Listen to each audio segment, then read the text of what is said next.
Mr. Lamarre, it's good to have you. I know on a very difficult day, of course, series of days, given no zero revenues for 3 or 4 months. It's not hard to imagine why you had to file bankruptcy. But tell me what happens now. Yeah, so what is happening is now that we are protected from our creditors, we also have received an offer from our actual shareholders with the support of the Quebec government that has loaned $200 million. So a total of $300 million is going to be reinvested in the proposal that we have in the company in order to be able to go through the crisis and be ready to a revival of the company when normalcy will come back. Right. And you mentioned, of course, those financial sponsors that own the company now in a position to continue to own it and putting up more additional financing. There is the possibility somebody else could come in as well here, I know, during this bankruptcy process. Do you expect that to be a real possibility, or is your expectation that the plan as laid out is going to be followed? Yeah, the plan that is laid out is guaranteeing the future of the company, which is good news for all our employees because they hope that we will recall them, and this is our objective.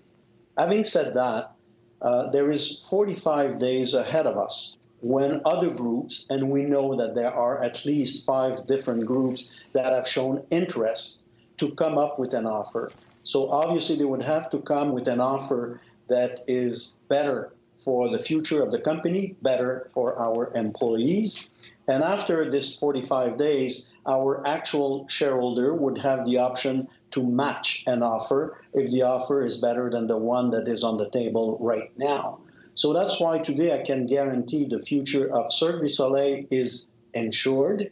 And when normalcy is back, then all of our shows progressively will come back. Right. And of course, I guess the key is the 3,480 employees that are being terminated will come back, or most of them will. What do you see once you reemerge from this reorganization and are able once again to actually fill theaters and arenas to see your shows? Is everybody going to be able to come back? That's the objective. We will maneuver very carefully. Because nobody knows when normalcy will come. That's why we have put together a business plan that is quite conservative, meaning that we don't expect coming back with shows until the beginning of 2021, and we will move progressively, starting with Las Vegas, which is a very important component of our profitability, and Orlando, which is also a resident show. And from there, we'll take more time to bring back our touring shows. Daniel, it's Morgan. I'm curious. I mean, we've seen in the midst of the pandemic, we've seen some shows, some performers who are perhaps best known for their live events and their live entertainment strike streaming deals with some of the big players like Netflix and others out there. Is this something that you're in talks to do as well? Yeah, we have used the crisis to do some experiences. We have been showing content on social media every Friday night. And so far, we have reached out over 50 million viewers around the world, which says that there might be a business opportunity for us there. Nevertheless, we remain a live show company. So it might be an additional stream of revenues for us, but it won't be the core of our business moving forward. Daniel, when Broadway announced that they would be closed for the rest of the year yesterday, there was some talk about the unit economics of the house. The general sense is you need to sell 90% of your seats to make any money on Broadway. Is that different in Vegas or any of your touring shows? Yeah, fortunately for us, the break-even is more around 40% of occupancy, which means that with the social distancing, if we could operate with 50% of our capacity, we would start making a little bit of profit. So that's why we're hopeful that we could open some shows before that.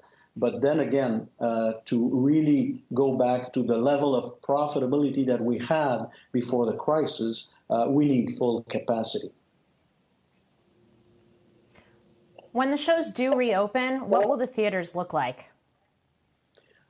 First of all, as I said, if we have to respect social distancing, we will. We will have some very strict security measure. We will take temperature of people when they walk in the theater. We will force for people to wear masks in the early days. And we will take a lot of measure for our artists to be safe. And we will respect, and we have already started working on how the seating will be organized to respect the social distancing.